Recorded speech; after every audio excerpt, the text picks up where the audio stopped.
ಹಳ್ಳಿಯಲ್ಲಿ ಎನ್ಕೌಂಟರ್ ಆಗಿದೆ. ನಾನು ಮಾಧ್ಯಮದಲ್ಲಿ ನೋಡಿದೆ. ಅಲ್ಲಿ SP ಅವರು ಅದನ್ನ ಬ್ರೀಫಿಂಗ್ ಕೂಡ ಕೊಟ್ಟರು. ಕಮಿಷನರ್ ಅವರು ಕೊಟ್ಟರು. ಇಂಥ ಕೃತ್ಯಗಳನ್ನ ನಾವು ಖಂಡನೆ ಮಾಡ್ತೀವಿ. ಕಾನೂನಲ್ಲಿ ತೀಕ್ಷ್ಣವಾಗಿ ಇದನ್ನ ಕಠಿಣವಾಗಿರ್ತಕ್ಕಂಥ ಶಿಕ್ಷೆ ಏನಿರುತ್ತೆ ಅಂತವರಿಗೆ ಕೊಡಬೇಕಾಗ್ತದೆ. ಅದು ಎನ್ಕೌಂಟರ್ ಅಲ್ಲಿ ಕೊನೆಗೆ ಆಗಿದೆ ಅಂತ ಹೇಳಿ ಒಂದು ಮಾಹಿತಿಯನ್ನು ಕೊಟ್ಟಿದ್ದಾರೆ.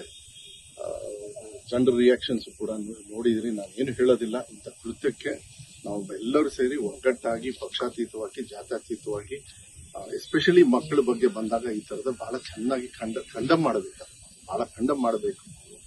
ಆಗೋಗಿದೆ ಇಂಥ ಘಟನೆ ಆಗದೆ ಇರತಕ್ಕಂಥ ರೀತಿಯಲ್ಲಿ ನಾವೆಲ್ಲರೂ ಕೂಡ ಬರೀ ಸರ್ಕಾರಗಳಲ್ಲ, ಬರೀ ಕಾನೂನಲ್ಲ, ಸಾರ್ವಜನಿಕರು ಕೂಡ ನಾವು ಸ್ವಲ್ಪ ಎಚ್ಚರ ಇರಬೇಕು ಅಂತ ಹೇಳಿ. ಯಾಕಂದ್ರೆ ಮುಗ್ಧ ಮಕ್ಕಳಿಗೆ ನಾವು ತಿಳುವಳಿಕೆ ಕೊಡ್ತಕ್ಕಂಥದ್ದು ವಯಸ್ಸು ಬರೋವರೆಗೂ ನಾವು ಜವಾಬ್ದಾರಿಗಳನ್ನ ನಮ್ಮ ಪೇರೆಂಟ್ಸ್ ಇರ್ಬೋದು, ಟೀಚರ್ಸ್ ಇರ್ಬೋದು, ನಾವೆಲ್ಲ ತಗೊಳ್ಬೇಕಾಗ್ತದೆ ಅಂತ ಹೇಳಿ ಹೊರ ರಾಜ್ಯ ಹಳ್ಳಿಯಲ್ಲಿ ಎನ್ಕೌಂಟರ್ ಆಗಿದೆ. ನಾನು ಮಾಧ್ಯಮದಲ್ಲಿ ನೋಡಿದೆ. ಅಲ್ಲಿ SP ಅವರು ಅದನ್ನ ಬ್ರೀಫಿಂಗ್ ಕೂಡ ಕೊಟ್ಟರು. ಕಮಿಷನರ್ ಅವರು ಕೊಟ್ಟರು.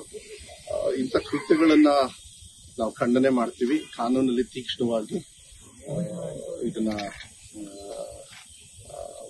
ಕಠಿಣವಾಗಿರ್ತಕ್ಕಂಥ ಶಿಕ್ಷೆ ಏನಿರುತ್ತೆ ಅಂತವರಿಗೆ ಕೊಡಬೇಕಾಗ್ತದೆ.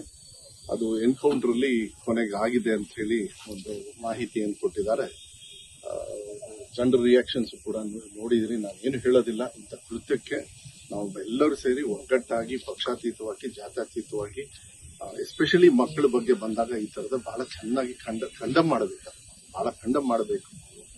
ಆಗೋಗಿದೆ ಇಂಥ ಘಟನೆ ಆಗದೆ ಇರತಕ್ಕಂಥ ರೀತಿಯಲ್ಲಿ ನಾವೆಲ್ಲರೂ ಕೂಡ ಬರೀ ಸರ್ಕಾರಗಳಲ್ಲ, ಬರೀ ಕಾನೂನಲ್ಲ, ಸಾರ್ವಜನಿಕರು ಕೂಡ ನಾವು ಸ್ವಲ್ಪ ಎಚ್ಚರ ಇರಬೇಕು ಅಂತ ಹೇಳಿ. ಯಾಕಂದ್ರೆ ಮುಗ್ಧ ಮಕ್ಕಳಿಗೆ ನಾವು ತಿಳುವಳಿಕೆ ಕೊಡ್ತಕ್ಕಂಥದ್ದು ವಯಸ್ಸು ಬರೋವರೆಗೂ ನಾವು ಜವಾಬ್ದಾರಿಗಳನ್ನ ನಮ್ಮ ಪೇರೆಂಟ್ಸ್ ಇರ್ಬೋದು, ಟೀಚರ್ಸ್ ಇರ್ಬೋದು, ನಾವೆಲ್ಲ ತಗೊಳ್ಬೇಕಾಗ್ತದೆ ಅಂತ ಹೇಳಿ ಹೊರ ರಾಜ್ಯ